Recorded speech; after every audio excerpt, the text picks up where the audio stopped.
The hero party has just managed to seal the Demon Lord away, but even though this is a monumental victory, unless they can defeat him once and for all, the world will always be in danger of being destroyed.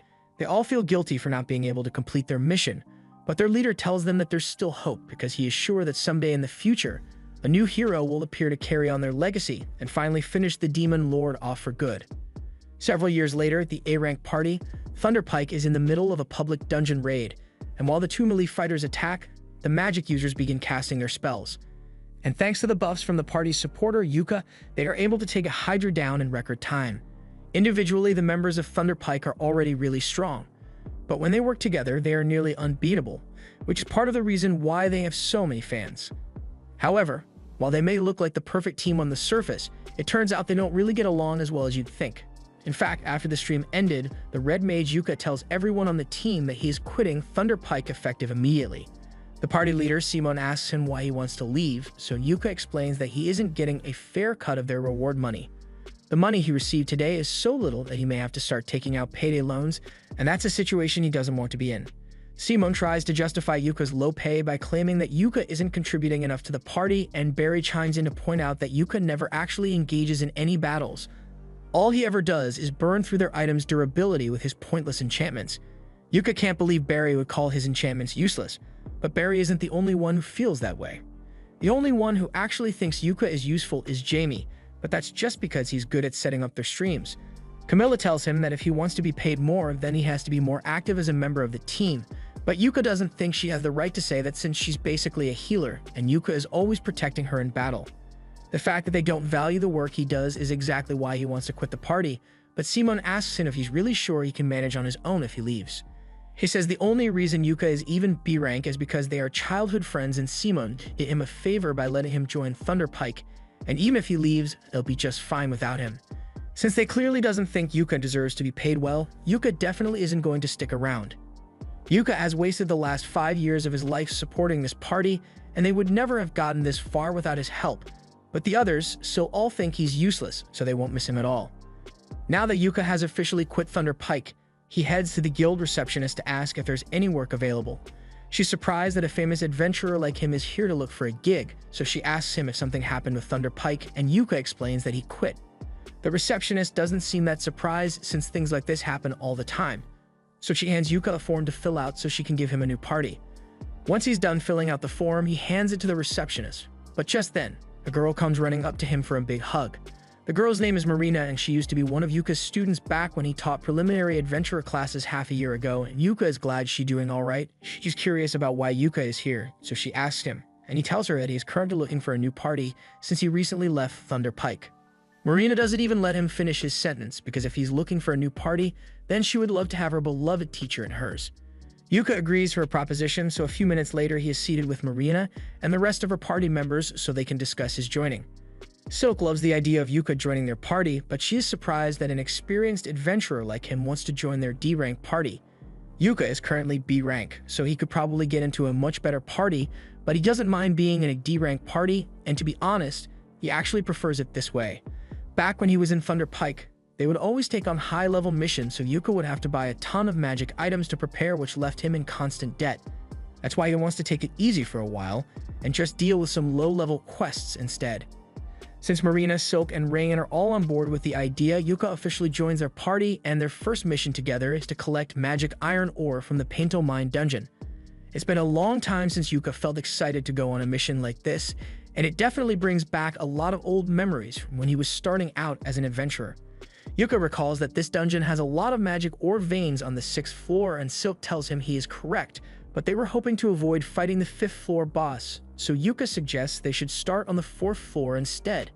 As they enter the dungeon, Marina takes the lead and uses the stick to check for any traps that may have been set, and Yuka is so proud because she's doing it exactly how he taught her.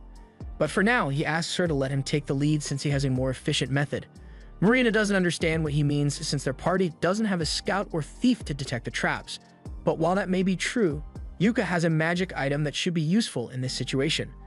It's a detection lamp, and thanks to a special type of oil, it illuminates traps, so they can spot them just like a scout would. The lamp really is useful, but Silk asks if it's okay for Yuka to be using it since special oil sounds really expensive. And yes, it normally is, but Yuka made this oil with his alchemy, so it didn't cost him much. The party continues walking down the corridor while carefully avoiding all the traps, until eventually, Yuka stops everyone because he can sense something up ahead. He warns the others and tells them that they should prepare for a fight, so they all rush in together and are confronted by a group of boggles. Silk decides to take the initiative and fires the first shot to take one of the boggles down, while Marina runs in to handle the rest. As she does this, Yuka casts overlapping physical enchantments on her so she can fight better, and at the same time, he casts a debuff on the boggles to trip them up. While the boggles are disoriented, Marina goes in for her attack, and in one fluid motion, she is able to cut both of them in half, something even she is surprised by. She turns around to ask Yuka if that feeling she just experienced was his magic, so Yuka confirms that he had cast 3 types of enchantment on Marina to help with her fight.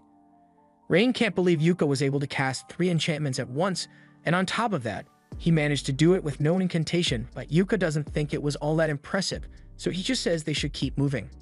As they continue through the mine, he asks the girls about their usual dungeon exploration routine, so Marina proudly explains that they always take a break after each floor and check their equipment, just like he taught them to do. Since that's the case, Yuka suggests that they should rest a bit before they continue. After their break, Marina and the others check all their equipment for damage and everything seems to be in working order, so they are ready to continue their mission and head down to the next floor.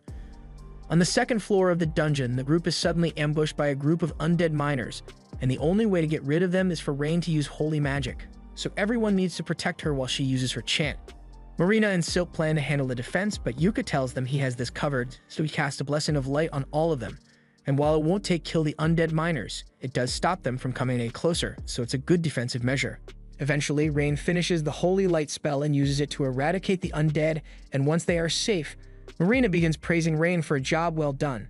Yuka praises her as well since there aren't many people who can use light magic on the scale that Rain just did, but doing that probably drained a ton of her mana, so he casts Refresh Mana to help her recover. Rain can't believe Yuka can use Refresh Mana since that's a really rare skill. It completely restores the mana of whomever it is cast on, and having that skill alone would make Yuka insanely valuable to any party that works with him. But Yuka thinks she's exaggerating a little because he only learnt Refresh Mana as a way to compensate for having an obscure job like a red mage, although it was really difficult for him to learn it.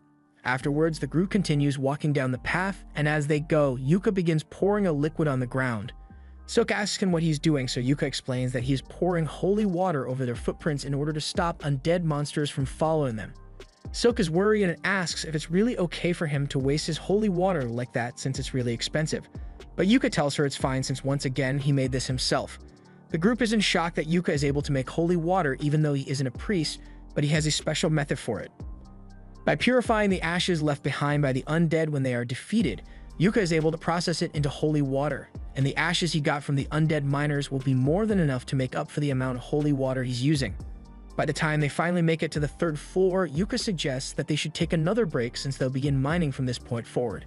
And since they haven't eaten for a while, he whips out some cooking utensils from his magic bag and says he will make them a meal. Magic bags aren't that rare, but this is Rain's first time seeing a magic bag in person, so she's really excited. Yuka puts some sausage and eggs in a pan, and while that's cooking up, he pulls out a special pot. The girls watch as he taps on the side of the pot and it instantly fills up, so Yuka explains that the pot is a rare artifact that he found in a royal palace ruin. It basically fills up with a random soup every time you use it, so it's really handy to have.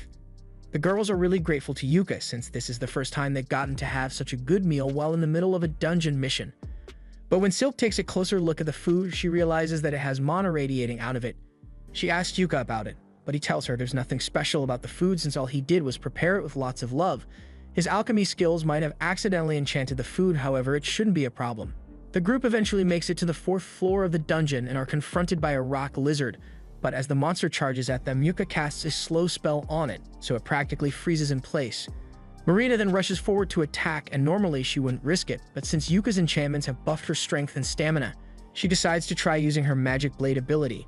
And with it, she is able to slice the rock lizard's head off in one go. Once the fight is over, Marina is totally exhausted since Magic Blade uses up a ton of her mana, but Yuka encourages her to keep using it as much as possible, because eventually her body will get used to it. But for now, he casts Refresh Mana to help her recover. Anyway, there are a lot of magic ores here, so Yuka begins mining with the girls, and after a little while, they manage to gather a ton of magic ores. Yuka asks if this is enough to fulfill the requirements of their quest, but Silk says they actually need a bit more.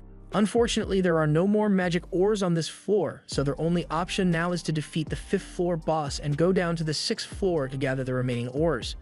The girls don't like the sound of that since the 5th floor boss is called the Novice Crusher Steel Crab, and they aren't sure they can survive against something like that, but Yuka tells them they don't need to worry since he will do his best to handle a boss on his own. A little while later, they arrive at the boss's room, but before they head in, Yuka pulls out a camera artifact. Rain recognizes the artifact and asks if Yuka plans to livestream his battle, but he was actually just going to record instead. He always records his battles so he can study his mistakes later, if he's going to be recording anyway. Marina asks him to make it a live stream since she thinks it will be a lot of fun. Yuka is fine with live streaming his fight, but while he's setting it up, he realizes he doesn't know the name of this party.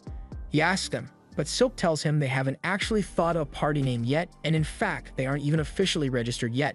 Since that's the case, he asks them if they've got any good ideas for a team name, so Marina thinks for a second and comes up with the name Clover. Specifically, a 4-leaf clover to represent their 4 members, and everyone really likes the name, so from now on, they shall be known as Clover.